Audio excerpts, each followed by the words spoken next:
Olá, seja muito bem-vindo. Eu sou Leonardo Meirelles e começa agora mais um CMCast.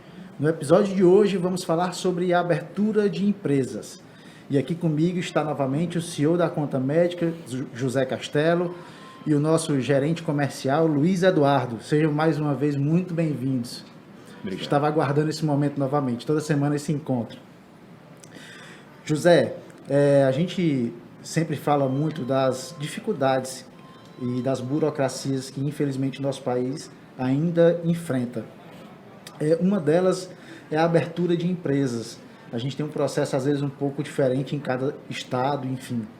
Vamos falar um pouquinho sobre isso, principalmente para médicos que estão saindo da faculdade, das residências, ou seja, os profissionais recém-formados. Vamos falar um pouquinho sobre essa necessidade de abertura e alguns passos importantes nesse processo. Obrigado pelo convite mais uma vez. Essa é uma preocupação muito latente em todos os profissionais, especialmente da área médica, porque é um assunto pouco debatido com eles. Existem algumas preocupações muito relevantes para que ele tome a decisão de abrir uma PJ. E existem responsabilidades. Em relação ao trâmite de abertura de uma empresa, varia inclusive de município para município. Hoje a gente atende clientes em mais de 10 estados, 12 estados, mas está bem digitalizado já. Então, assim, em relação à burocracia de abertura de uma empresa, isso impacta pouco na rotina de um médico. Ele não tem tanto trabalho, digamos. Na verdade, ele não tem nenhum trabalho para abrir a empresa. Todo o trabalho está do lado do contador. O que ele tem que entender são algumas responsabilidades que ele passa a ter. Qual é o papel de um sócio de uma empresa? Quais são os potenciais riscos? Quais são os custos que vão estar por trás de uma PJ? E quais são as principais vantagens que ele tem a partir do momento que ele passa a ter uma PJ. Então, esses são os principais pontos. E para o médico recém-formado, quais são as vantagens, né, as vantagens principalmente tributárias em abrir uma empresa logo que ele começa a exercer a profissão? Em relação à parte tributária, se a gente for comparar o custo tributário de uma PJ em relação à pessoa física, é infinitamente mais baixo, digamos, porque na PJ ele pode ser até 6%, e na pessoa física ele pode ser até 27,5%. Ou seja, existe uma disparidade muito grande em relação ao custo tributário da pessoa física em relação à pessoa jurídica. Então isso aí é bem relevante, é uma tomada de decisão muito forte para eles. Outro ponto interessante, né, Eduardo, para a gente levantar aqui, inclusive nós que fazemos parte da Conta Médica recebemos bastante, é a questão da abertura abertura da empresa com mais de um sócio. Quais são os problemas que podem ocorrer com relação a isso? Quais são as vantagens que isso também pode trazer? Vamos falar um pouco mais sobre isso, porque é realmente eu acho que é um anseio dos médicos que começam a abrir as suas empresas. Legal. Em relação a responsabilidades, é muito importante clareza de papéis. Até onde um vai, até onde o outro vai. E é importante também a clareza e a transparência durante a execução dos seus trabalhos, né? Durante a atividade dessa empresa. Porque uma grande angústia dele é saber se está realmente pagando o imposto corretamente. Então ele precisa ter bastante transparência na apuração. Então, apesar de ter, por exemplo, mais de um sócio numa empresa, ele consegue saber exatamente qual é o custo efetivo dele, seja de impostos, seja de despesas administrativas, qualquer que seja o custo. Então é importante ele ter essa clareza. Primeiramente de papéis, a maioria das empresas médicas configuram como meio de pagamento. Então a grande preocupação deles realmente quanto ao recolhimento de impostos, obrigações. Esse é um ponto relevante. Agora eu também trago uma preocupação importante para os profissionais que querem de fato abrir uma clínica, por exemplo. Certo. Quando eles pensam em abrir uma clínica, eles pensam primeiro em se juntar com amigos que tenham afinidades, digamos, ter um ambiente colaborativo, são complementares que vão ajudá-los durante a sua jornada. Mas eles não conseguem mapear várias responsabilidades que estão por trás de tua empresa, como parte societária, quem vai ser o representante dessa empresa, em relação também a custos e organização administrativa, quem vai ser o responsável técnico. Todos esses pontos devem ser levantados e identificados no momento da entrada da empresa. E normalmente eles não têm essa noção, porque o depoimento deles é o seguinte: não, mas aqui todo mundo é amigo. Aí a gente vai e levanta, certo? Vocês estão fazendo um investimento. E se daqui 6 meses uma quiser sair? E o investimento que foi feito fica como? Outra coisa, vocês vão dividir consultórios que vão ter várias salas. normalmente a precificação de um consultório é por turno. E aí uma vai usar 2 turnos, a outra vai usar 10, ela vai pagar o mesmo valor, entendeu? Tem questões contratuais, né? Por exemplo, tem casos que a gente já viu de médicos que têm o consultório, compram um determinado equipamento, aí esse equipamento são 4 sócios, 2 compram equipamento de R$1 milhão e outros 2 compram equipamento de R$50 mil. E aí como é que fica? Se a empresa é dos 4 e societariamente está ali não tão proporcional assim, como isso se desenharia? Então, é também uma preocupação em relação a isso, né? Responsabilidades também, por exemplo, do sócio administrador, né? Ele tem poderes, então você imagina que eu estou juntando faturamento de 4 médicos, faturamento razoavelmente alto, com movimentação bancária razoavelmente alta, com limites liberados aí razoavelmente alto, e aí com isso o administrador tem a liberdade, por exemplo, de adquirir um empréstimo, de comprar um veículo, enfim, fazer algumas movimentações, algumas coisas com certo risco. O Castelo pode, inclusive, complementar sobre isso. Com base nessa observação que o Luiz Eduardo fez, uma empresa que tenha mais de um sócio, ela funciona como uma espécie de conselho deliberativo ou eu tenho, por exemplo, um sócio que tem, vamos supor que eu tenho uma empresa com 4 sócios, ou seja, essa divisão é igualitária de 25% ou eu posso ter uma previsão de um presidente de um conselho dessa pequena empresa? É uma pergunta relevante porque, de fato, existem acordos que podem ser feitos entre os sócios. No momento da constituição da empresa, o contrato social já vai deliberar sobre vários assuntos como esses. Partilha, qual é a participação de cada sócio. E no contrato também pode configurar, por exemplo, a distribuição desproporcional ao capital. Então, digamos, se são 4 sócios, 25, 25, 25, a participação de cada um. Mas você produz 20, ele produz 200, eu produzo 10. A distribuição de lucro pode ser proporcional ao que cada um produziu. Então, por exemplo, isso pode estar deliberado já no contrato. Demais atividades, demais responsabilidades e interesses da sociedade também pode estar expresso num acordo de cotistas.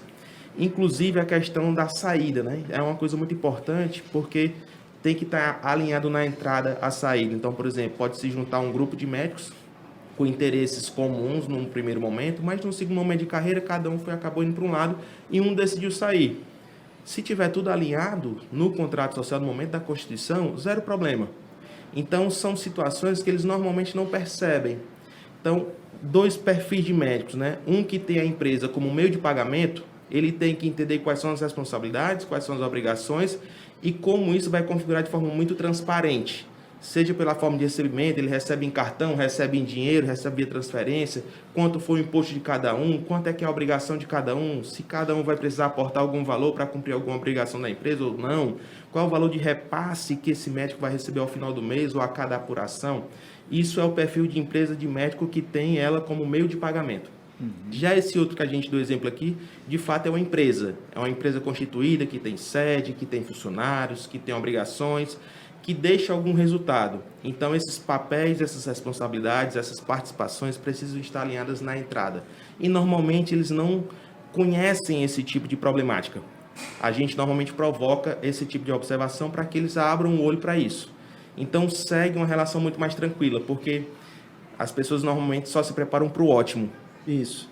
Na primeira dificuldade, vai esmorecendo, e um fator muito peculiar é que o médico ele ainda é muito concentrado no seu trabalho. Então, por mais que ele tenha constituído uma empresa, que é uma clínica, ele ainda está muito concentrado em produzir pessoalmente. E aí a dedicação vai variar. E aí essa relação pode desequilibrar.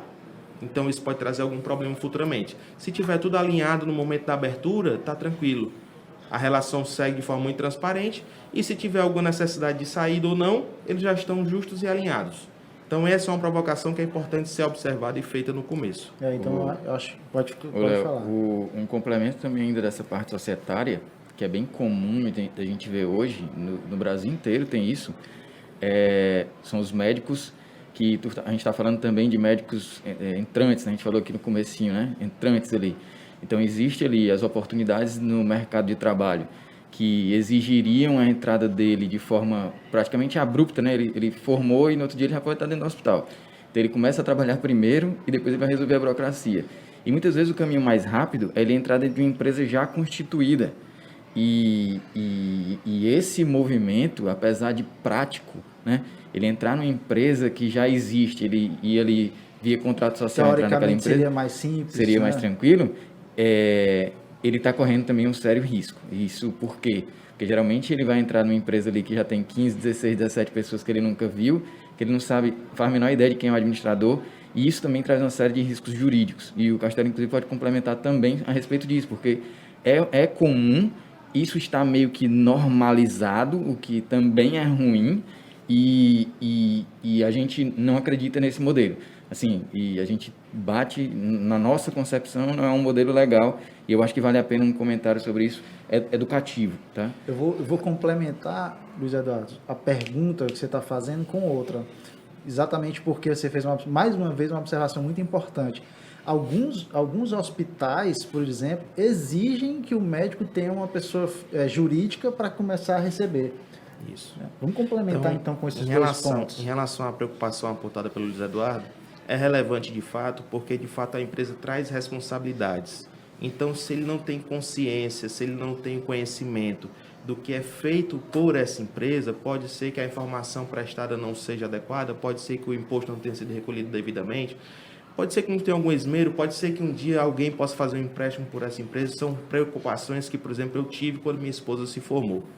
Então, são preocupações relevantes nesse sentido. E outro ponto relevante é que numa empresa que tem várias pessoas, não tem um olhar para o médico. Isso traz uma consequência, porque não é feito um planejamento tributário olhando para ele. Então, pode ser que ele tenha uma oportunidade de redução tributária, mas por ele estar dentro de uma empresa que tem vários médicos, não dá para olhar para ele. O comportamento dele pode ser totalmente diferente de outros colegas. Então, precisa olhar para ele. Quando ele está nessas empresas, ele não consegue ter esse tratamento. E aí ele pode ter algum prejuízo tributário. Com relação a essa exigência do médico já entrar em alguns hospitais, ou seja, alguns lugares ali que são oportunidades, quando ele acaba de sair da faculdade, alguns plantões, essa exigência ela é válida. Juridicamente a gente não, Sim. a gente pode depois inclusive debater, mas ela é válida e ela é positiva para o médico. Na verdade, o médico ele tem uma preocupação muito forte com reserva de mercado, né? Então, muitas vezes, ele, por exemplo, ele deixa as férias do internato dele para o último semestre. Para quê? Para ele se formar um mês antes dos outros colegas, para que ele vá para o mercado primeiro. E ele indo para o mercado primeiro, ele já sai com CRM e no outro dia ele já está trabalhando. Aí a preocupação dele é receber. Ele, para receber, precisa ter uma empresa credenciada da qual ele faça parte. Ou seja, ele tem que correr com isso. Porque senão na janela de recebimento ele não vai estar preparado para receber o dinheiro dele. Porém, ele não precisa se submeter a essas empresas que já existem, por conta desses riscos e por conta dessas oportunidades que eles não vão ter por lá. A gente consegue, por exemplo, direcioná-lo para que ele possa abrir uma empresa normalmente. Então, assim, ele procure um contador para que ele possa ter o suporte adequado olhando para ele. Não necessariamente entrar numa empresa porque o colega já estava, descontava X, o valor de repasse era tanto, ele está tranquilo. Na verdade, ele até sabe que o valor líquido que entra na conta dele está ok, mas ele não sabe se poderia ser outro. Sim. E aí, se ele entra numa empresa qualquer, ele não vai ter esse tratamento. Então, é muito importante que ele, saindo da faculdade, procure um contador para que olhem para ele especificamente, para a atividade que ele vai realizar, para a forma de trabalho que ele vai ter e abra a empresa que seja necessária para ele no tempo certo. Então, ele sai muito rápido da faculdade, por exemplo, nesse exemplo que eu dei, já foi para o mercado de trabalho, já começou a trabalhar muitas vezes, mas ele precisa correr para ter uma empresa, para que essa empresa esteja credenciada, para que na janela de faturamento possa emitir uma nota, para que ele possa receber pelo trabalho que ele prestou.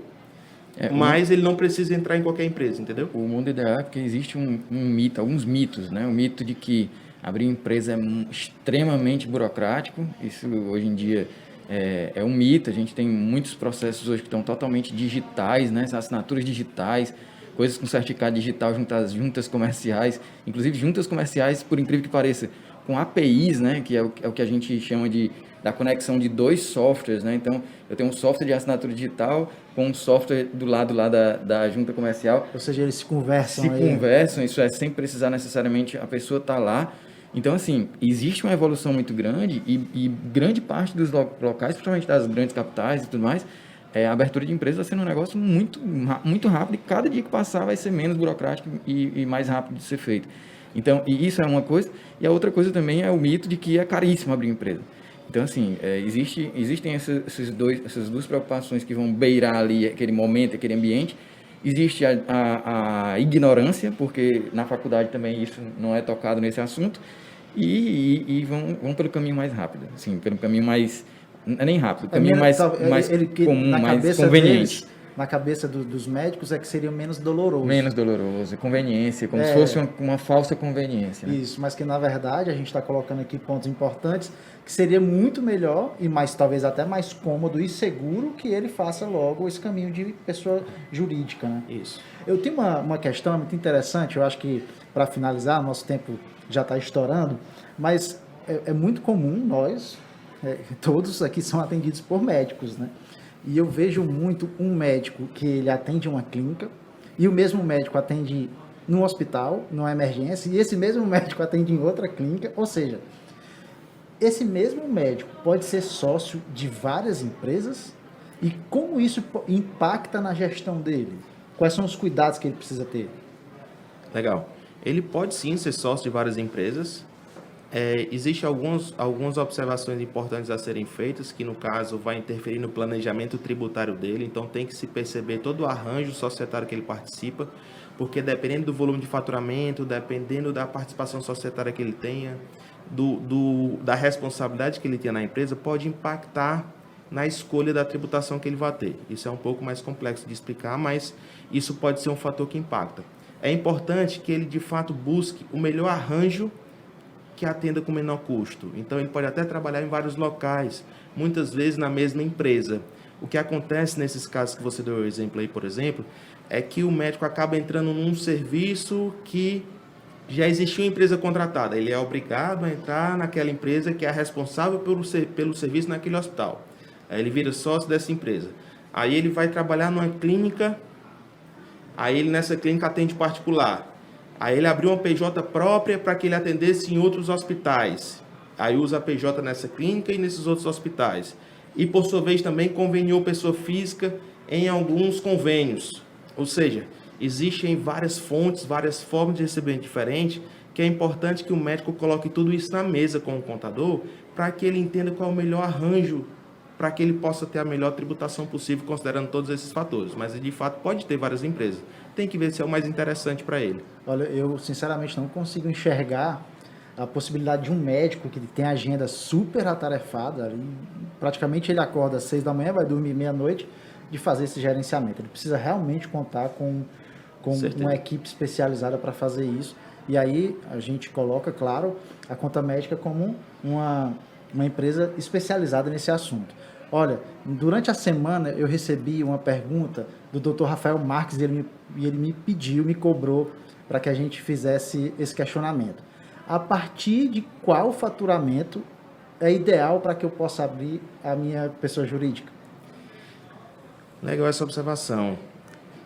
Faturamento ideal, considerando só custo tributário, em regra, por exemplo, acima de R$5.000, R$6.000, o custo que ele tem na pessoa física é maior do que o que ele tem na pessoa jurídica, considerando impostos, contador, taxas diversas. Então, assim, a partir de R$5.000, R$6.000, digamos, financeiramente, se for olhar apenas o aspecto financeiro, já faz sentido ele ter uma PJ.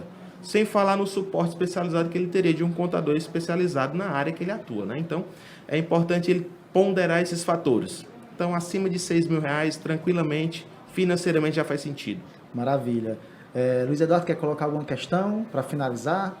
Para mim está tranquilo, assim, só para deixar claro que realmente é um tema que é muito importante ter essa educação, assim, que o médico precisa ter acesso a essa educação, precisa saber que a burocracia ela pode ser, vamos dizer assim, resolvida com uma certa facilidade se encontrar uma empresa que consiga, vamos dizer assim, especializada, né, que consiga resolver isso olhando para a jornada dele e que a gente está aqui para sempre tirar dúvidas, sempre ficar à disposição para o que precisar.